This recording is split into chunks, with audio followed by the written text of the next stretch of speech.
I'm Mike Turner. I'm a songwriter and a poet from Fairhope, Alabama, and today I'm here at the Monroeville Literary Festival in Monroeville, Alabama. I've had the opportunity to work with several of the authors here to write songs in connection with their books.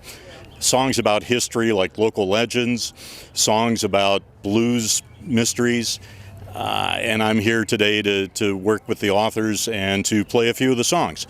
I've also written a book of my own. This is a selection of poetry works, some of the songs that I've converted to poetry, and some things that I've written that really just didn't seem to lend themselves to song. It's a great opportunity to be here. This is the second year that I've been at the festival. It's always a wonderful time, meet some great people, have some good memories. Always happy to be here. Thank you very much. I'm Mike Turner. I'm a songwriter from Fairhope, Alabama. This is an original song about a legend in Mobile, Alabama.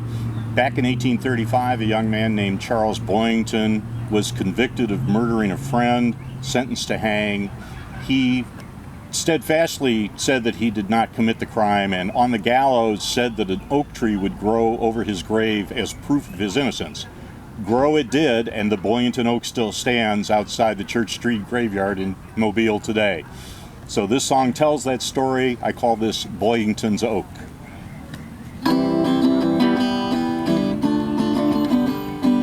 Down in Mobile, 1835, young Boyington accused stood sentenced to die for murder most foul and plunder of gold.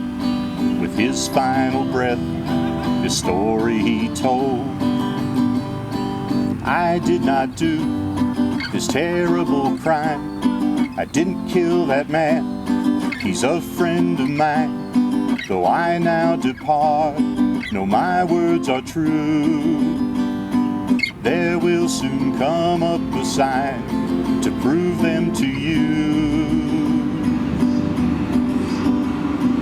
They'll grow an oak, solid and strong. They'll grow an oak for my grateful lawn. They'll grow an oak, its fact to impart. Born of the truth in my heart, they'll grow an oak. The sheriff stood up, denied the lad's plea, and Boyington was hanged for murder and greed. They buried him there in his final home. But sprouting soon from his grave, an oak tree had grown. There grew an oak, solid and strong. There grew an oak, as Boyington foresaw. There grew an oak, its fact to impart. Born of the truth in his heart, there grew an oak. How can we say if the story is true? Well, there stands his oak, to me and you.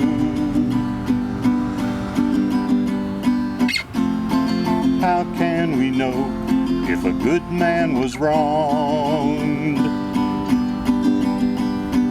There with its truth living on stands Boyington's oak. There stands his oak, solid and strong. There stands his oak as vindication.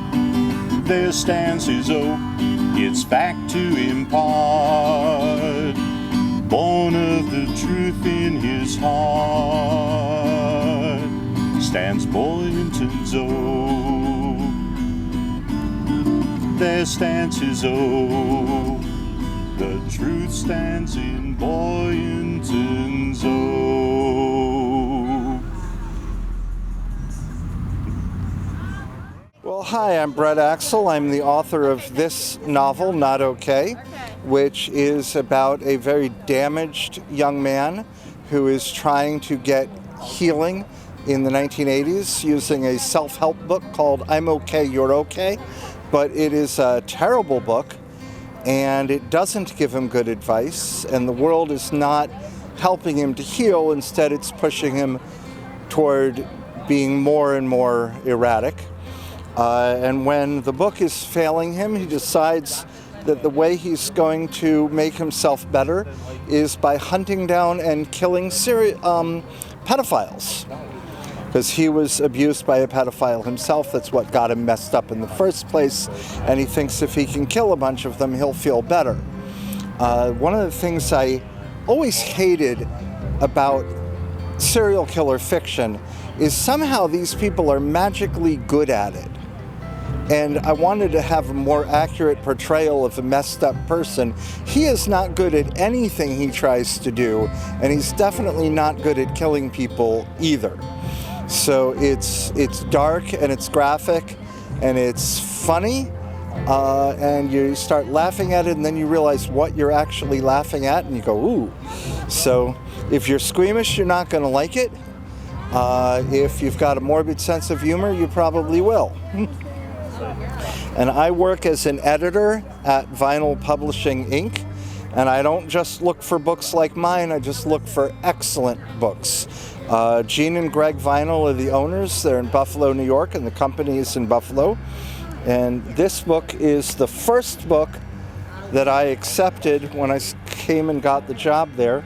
It is called The Princeton Diary. It is by Sparrow, who writes for The Sun and occasionally for The New Yorker. And it is very weird.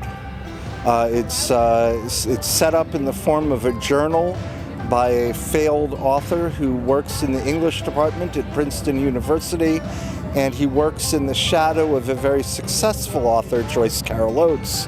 And he has to overcome his hatred of her, love of her, jealousy of her, resentment of her, and admiration too.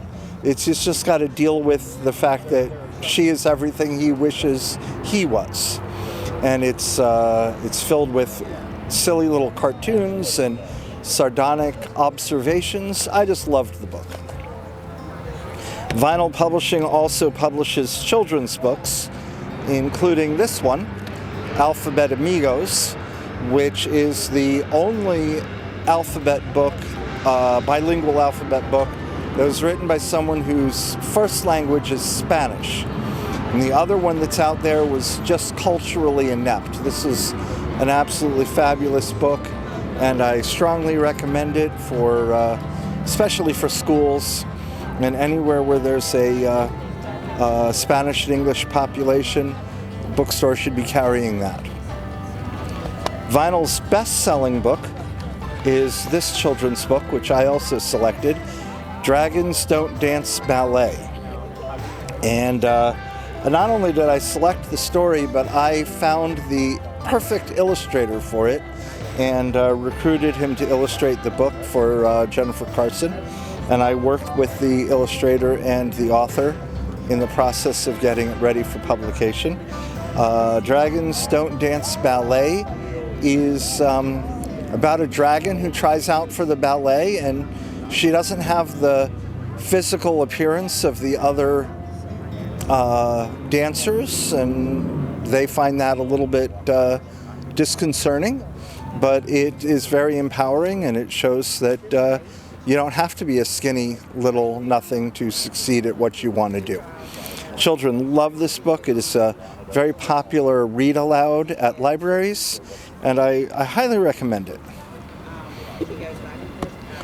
Vinyl Publishing is a real publisher, not some vanity publisher. We do not accept money to be published. In order to be published, you have to submit something that is absolutely fantastic.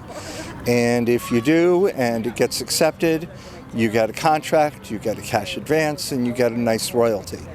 And so one of the things that I also try to do is encourage people to stick it out and keep working on getting your work published by a legitimate publisher, because these little self-publishing companies, they rip you off. They do not do you any benefit. And a self-published book that is not in bookstores coast to coast is not going to sell well. And it probably should have been worked on a lot more before it got out in the public eye. So, I'm not saying that self-publishing is never the right choice, but if you aspire to be a successful author, you should definitely be reluctant to go that route.